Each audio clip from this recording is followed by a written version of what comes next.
Guys, I cannot contain my excitement in this video. Hi guys, welcome back to my channel. This is Anna, and in today's video I'm gonna try to give you guys a spoiler-free review of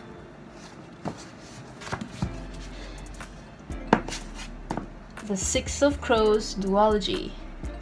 So if you guys don't know what Six of Crows is all about, the story starts off in, obviously, Six of Crows, where it follows the story of a band of criminals who call themselves Six of Crows, who were hired to perform a seemingly impossible task of breaking into an unbreakable prison to secure or kidnap or bring back to safety, whatever you want to call it, some guy. In Crooked Kingdom, it follows the continuation of Six of Crows. So basically, any questions that you have after reading Six of Crows will be answered in this fantastic book. If you can see, I've annotated a lot of pages in this book, which means I love this book so much, and you all should go out and start reading the series because it's amazing. And look, it's not one of those series that you'll have to like spend a lot of money on to buy like 10 books just to finish a series. There are only 2 books. Okay, so the spoiler-free review. First things first, I would like to talk about obviously the characters. Now there are about 6 characters that make up the whole crew. You have Kaz, you have Matthias, you have Nina, you have Inej, you have Wylan, and you have Jasper. And each of them have very distinct quirks and personalities and their own voice. And I think that in this series, Leigh Bardugo killed it. You have 6 characters. Each chapters are from one character's point of view. It didn't feel dense to read. It didn't feel like too much, or even feel like there's too many things going on, because she wrote it perfectly well. Each of the characters managed to get their voice across, and she wrote the characters very well. One thing that I really admire about this series is the relationship between the characters. Now you have 6 main characters with 6 different voices and 6 different personalities. Amongst all of them, they managed to have this back and forth banter, and I really liked that a lot. And the banters did not feel forced. It felt real and genuine. It's like how you and your friends would banter around each other.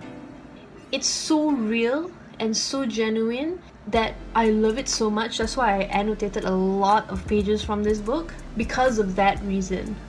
On the topic of characters, of course you want to talk about their emotions as well. I already mentioned that the characters have their own personalities and quirks, so I have to talk about how Leigh Bardugo managed to translate their emotions into writing. I feel like these characters are in their teenage years, but they felt so mature beyond their years. It's like they have gone through a lot in their lives that it aged them. But at the same time, they are all humans too. The way each of the characters' emotions are written perfectly well, described perfectly well. They have their own personal struggles that they are dealing with, things that might have happened in the past that are currently traumatizing them, and those things are translated very, very well in writing. And I feel like even though each of them may not know those things about each other, but we as a reader, we get to somehow go through that with them. So it made them feel more like a real person than just characters in a book.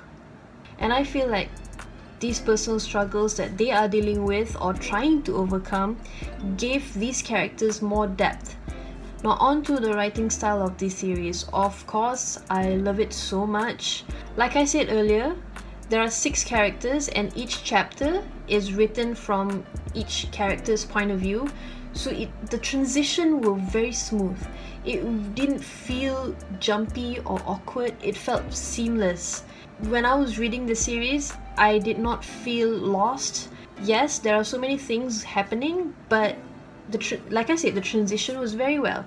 Going on from transitions to pacing, I feel like in Six of Crows, there are certain times where it got slightly slow and slightly draggy, but it didn't feel boring. But those help to create the world that the story is set upon. But I didn't feel that way at all in Crooked Kingdom, because chapter after chapter after chapter, I feel like there's so many things going on, so many action going on, that it didn't feel draggy or slow at all. Now, from storyline, we go to plot twists. Obviously, there are so many plot twists in this series, from the small ones to the big ones to the oh my god ones.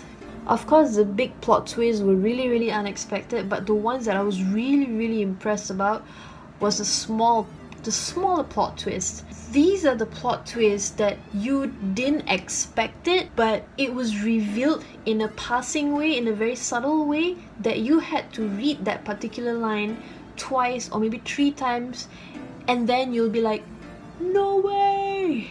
And I love that kind of plot twist, and I can tell you now itself, there's a lot of that in Crooked Kingdom, and it's so good. So good. So yeah, what are my thoughts on this Six of Crows duology? I love them so much. I gave both of this book 5 out of 5 stars on Goodreads. That was my spoiler-free review of the Six of Crows duology. I hope you guys liked it. Follow my social media accounts for my latest updates. I will list them all down below. And I'll see you guys in my next video. Bye!